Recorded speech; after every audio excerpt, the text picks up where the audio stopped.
Hey, what's up, guys? It's T-Bone here. Welcome back to another episode of Legendary Game of Heroes. So there's about 2.5 days left of the current event for World Eaters, and I've been playing a little bit now, experimenting with my units, and this is my current team makeup. So I was able to utilize and take advantage my VIP status to get my third Anatu. And so I have all three of her those units leveled up to 6 stars. And this is my current makeup. So I have three of them, including Ray and Junko.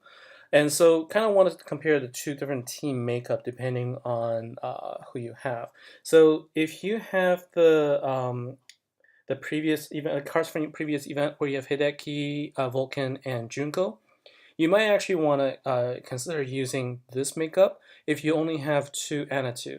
The reason for that is because both of these sort of trios have the ability to increase the damage by 300% as well as health, and I think this is going to really help out in the higher level bosses. And so in this particular makeup, there's because Hideki can power up Vulcan, Junko, as well as himself, it's actually probably a little bit beneficial to have him as a leader, and then take advantage of the 10 multipliers from the two Anatus. But in my case, because I have three of them at 6 stars, what I've done instead is I've changed up to have Anatu be my leader because she does give 300% damage and health for Fire Dragon heroes.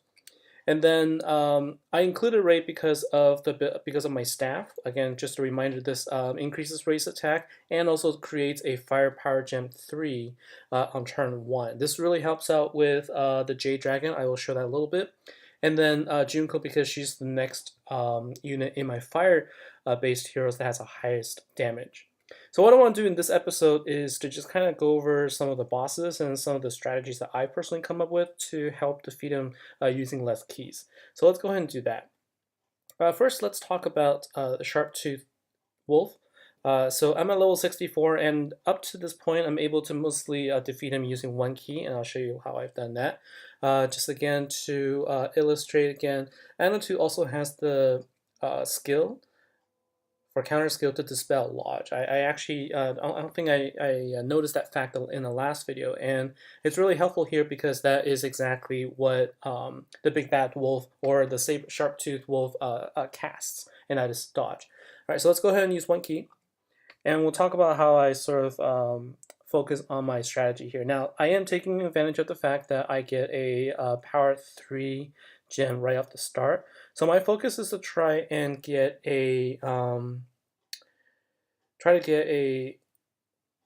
gem match as fast as possible if I can. And in this case, I already messed up because I matched the 3-star by accident. So let's see if maybe the next one I can do better in. So the goal for me right now is to try and get matches if I can, and if not, I might actually lose this one because of the damage here. But I think I should be okay because I do have enough here. So I think I afford to take one more hit, and I'm going to match my power gems right now. So let's go ahead and do that.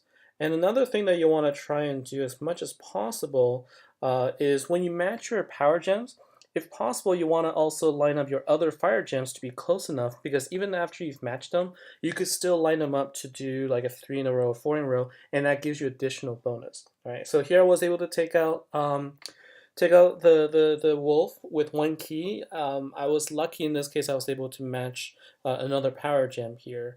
So let's try this one more time. See if I have better luck here, and I'll see if I can also show again what I was trying to say, and that is after you do the power gem swap, if you can move your fire gems just right, you can take advantage of some additional attack. Let's see here. So, okay, so I think I'm going to use the white gems here. And all right, so what I can do here is I can match the two power gems together. Now, keep note that the power gems have the spikes on the side. That's how you can tell what they are. So I'm going to go ahead and match here. And notice that I can actually match them, right? And so just by having that additional match, it increases my multiplier by a lot more than if I were to just do it on its own. And because of that, I was able to get a lot more damage. Now, even if you don't get the benefit of the initial power gem at the beginning, I would recommend trying to focus your efforts on doing that in the first 2 turns and then matching them together, and you might be able to have better luck here. Now with Jade Dragon, what I've tried to do is I have 2 options, right? So with Jade Dragon, his ability is in Thorns, which can deal a lot of damage. One of the things you can do is if you have a unit that can dispel Thorn, you could try and do that, right? I do have one, and that is my, let's see here, dispel Thorns.